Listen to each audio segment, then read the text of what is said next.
McCaskill is a really decent person. He is warm, friendly, unassuming. He's the nicest person. The ABA. And one thing I can tell you, you should be proud of. Ashley, you should be proud of this. That you raised a daughter who had the good character to pray for Dr. Ford. To my Republican colleagues, if you vote no, you're legitimizing the most despicable thing I have seen in my time in politics. Amen. I hope you never get it. I hope you're on the Supreme Court. That's exactly where you should be. And I hope that the American people will see through this charade. And I wish you well. And I intend to vote for you. And I hope everybody who's fair-minded will. You got my vote. White House. Should we let things settle a little bit after that? If you want to, we'll take a 60-second break. No, I'm good. Okay, go ahead. Good. One of the reasons, Mr. Kavanaugh, that we are looking at the yearbook It's Judge Kavanaugh. is that it is relatively consistent He's still a judge. in time with the events at issue here. And because it appears to be your words, is it in fact your words on your yearbook page? We submitted things to the editors, and I believe they took them. I don't know if they changed things or not, but You're not aware of any changes, as far as you know. I'm not aware one way or the other. But I'm not going to sit here and contest that. Have at it if you want to go through my yearbook. Yeah, I'm actually interested. You know, lawyers should be working off of common terms and understand the words that we're using. I think that's a pretty basic principle among lawyers. Wouldn't you agree? It is. If you're worried about my yearbook, have at it, Senator. Let's look at Beach Week Ralph Club biggest contributor. What does the word Ralph mean in that? That probably refers to throwing up. I'm known to have a weak stomach, and I always have. In fact, the last time I was here, you asked me about having ketchup on spaghetti. I always have had a weak stomach. I don't know that I asked about ketchup on spaghetti, but You didn't, someone did. Okay. And this is well known. Anyone who's known me, like a lot of these people behind me, known me my whole life, know, I got a weak stomach, whether it's with beer or with spicy food or anything. so the vomiting that you reference in the Ralph Club reference related to the consumption of alcohol. Sarah, I was the top of my class academically, busted my butt in school, captain of the varsity basketball team, got into Yale College. When I got into Yale College, got into Yale Law School, worked my tail off.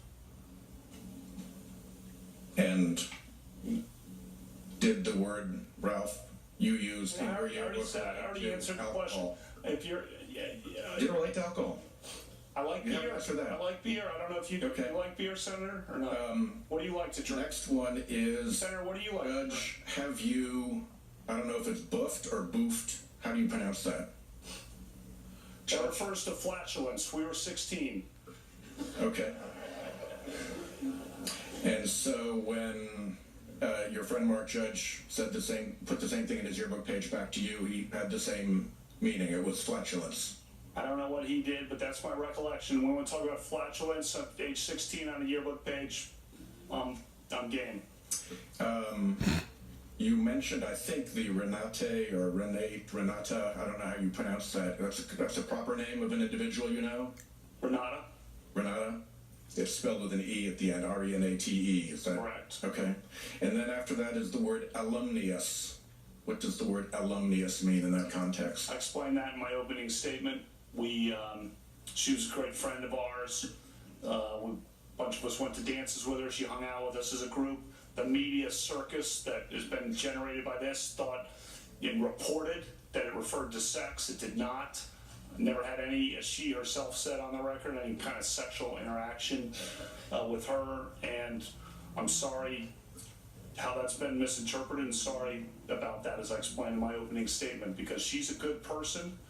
And to have her name dragged through this hearing is a joke and really an embarrassment.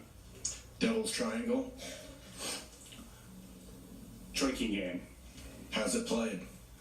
3 glasses in a triangle. And You ever played quarters? no. Okay, it's a quarters game. And Doherty's.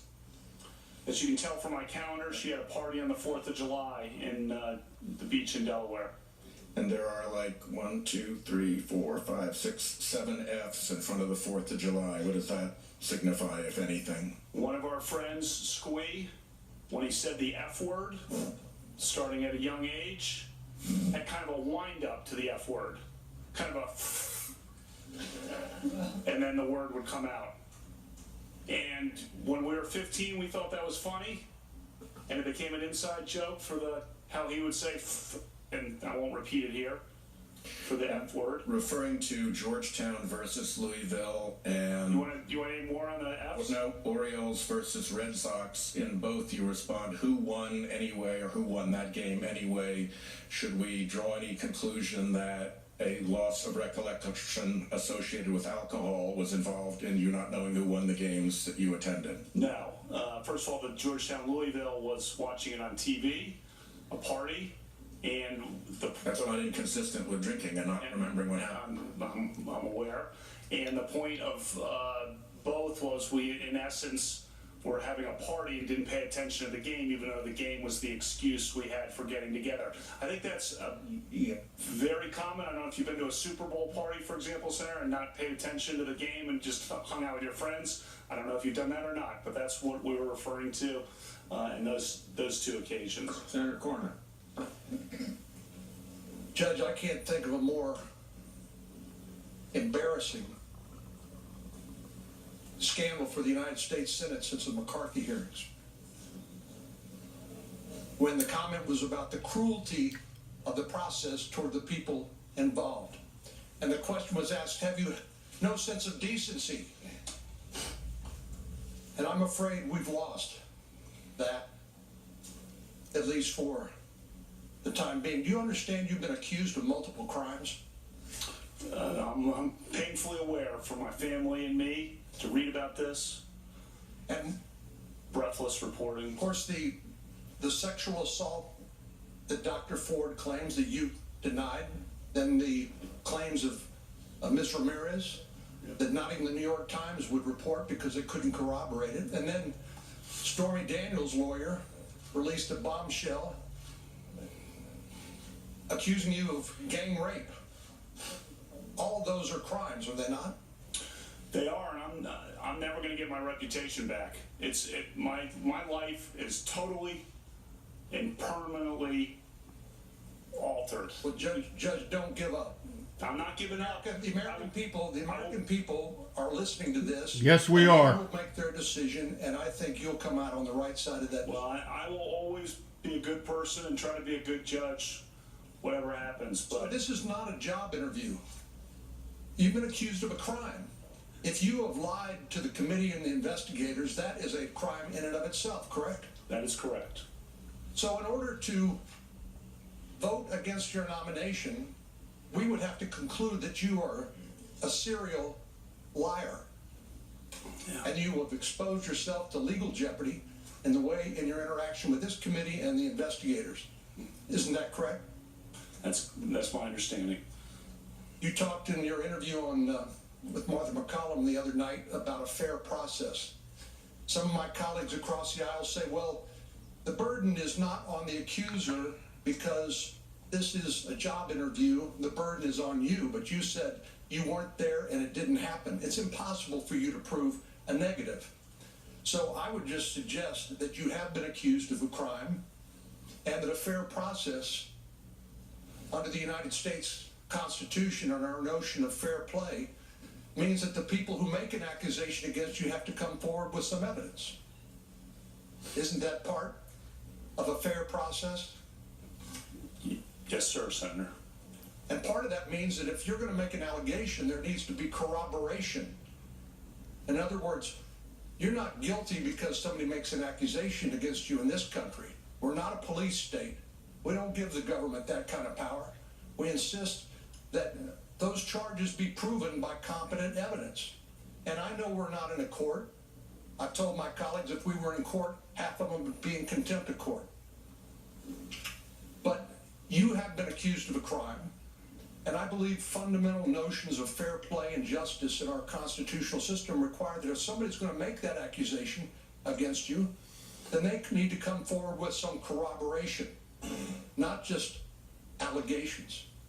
And you're right to be angry about the delays in your ability to come here and protect your good name, because in the interim, it just keeps getting worse.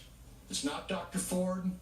It's this story that not even the New York Times would report, the allegation of Ms. Ramirez. And then Stormy Daniels' lawyer comes up with this incredible story accusing you of the most sordid and salacious conduct. It's outrageous, and you're right to be angry.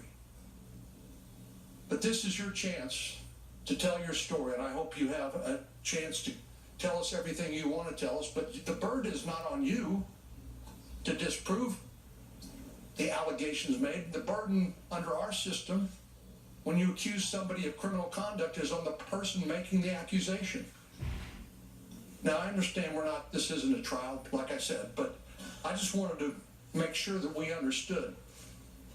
It's hard to reconstruct what happened 36 years ago, and I appreciate what you said about Dr. Ford, that perhaps she has had an incident at some point in her life, and you are sympathetic to that, but your reputation is on the line, and I hope people understand the gravity of the charges made against you and what a fair process looks like. Senator Klobuchar. Thank you, Mr. Chairman. Judge, we're talking here about decency, and you understand we have this constitutional duty to advise and consent. And for me, when this evidence came forward, I decided that I needed to look at this, and I needed to find out about it, and I needed to ask you questions about it, as well as others that were involved. So again, I'm not going to take quite the same approach as my colleagues here and talk about Don McGahn or any of this. Why don't you just ask the president? Dr. Ford can't do this. We clearly haven't been able to do this. But just ask the president to reopen the FBI investigation. I think the committee is you're doing the investigation. I'm here to answer your questions. No. And I should say one thing, Senator Klobuchar, which is I appreciate our meeting together, and I appreciate how you handled the prior hearing, and I have a lot of respect for you. Well, thank you. All of that aside, here's the thing. You could actually just get this open so that we can talk to these witnesses and the FBI can do it instead of us. And you've come before us, but we have people like Mark Judge, who Dr. Ford says was a witness to this. We have this polygraph expert. They're playing games. We're raising issues about the polygraph. We would like to have that person come before us. And I just think if we could open this up. I don't mean to interrupt, but I guess I am. But Mark Judge has provided sworn statements saying this didn't happen and that I never did or would do. But we would like the FBI to be able to follow up and ask him questions. You know, we talked about past nomination processes, and you talked about those, and I note that President George Bush, in the Anita Hill Justice Thomas case, he opened up the FBI investigation and let questions being asked, and I think it was helpful for people. So was his decision reasonable? I don't know the circumstances of that. What I know, Senators, The circumstances are that he opened up the investigation so the FBI could ask some questions. That's what he opened up the background check. I'm here to answer questions about my yearbook or about, Okay. my sports or, Okay, summer I'm not going to ask. basketball. Okay, I'm not going to ask about the yearbook. She has no clue. So most people have done some drinking in high school and college, and many people even struggle with alcoholism and binge drinking. My own dad struggled with alcoholism most of his life, and he got in trouble for it, and there were consequences. He is still in AA at age 90, and he's sober. And in his words, he was pursued by grace, and that's how he got through this. So in your case, you have said here and other places that you never drank so much that you didn't remember what happened. But yet, we have heard, not under oath, but we have heard your college roommates say that you did drink frequently. These are in news reports, that you would sometimes be belligerent. Another classmate said it's not credible for you to say you didn't have memory lapses. So drinking is one thing. I actually don't think that's the second quote's correct. On the first quote, if you wanted, I provided some material that's still redacted about the situation with the freshman year roommate. And I don't really want to repeat that in a public hearing, but just so you know, there were 3 people in a room, Dave White, Jamie Roach, and me, and it was a contentious situation where Jamie did not like Dave White at all. And I mean this. Okay. So Dave White came back from the home one weekend, and Jamie Roach had moved all his furniture out into the courtyard. Okay. And so he walks in, and so that's your source on that. So there's some So old. drinking is one thing. And there's much more. You look at the redacted portion of what I said. I don't want to repeat All that right. in a public hearing. I will. Could I just ask one more question? Redacted information about that. Okay, drinking is one thing, but the concern is about truthfulness. And in your written testimony, you said sometimes you had too many Truthfulness? drinks. Was there ever a time when you Ask drank so Dianne much that you couldn't Feinstein. remember what happened or part of what happened the night before? No, I remember what happened, and I think you've probably had beers, Senator, and so. So you're saying there's never been a case where you drank so much that you didn't remember what happened the night before or part of what happened? That's you're asking about, blackout. I don't know. Have you? Could you answer the question, Judge? That's not happened. Is that your answer? Yeah, and I'm curious if you have. I have no drinking problem, Judge. Yeah, nor do I. Okay, thank you. She's got other issues. Senator Hatch, since this FBI thing keeps coming up all the time, let's get back to basics.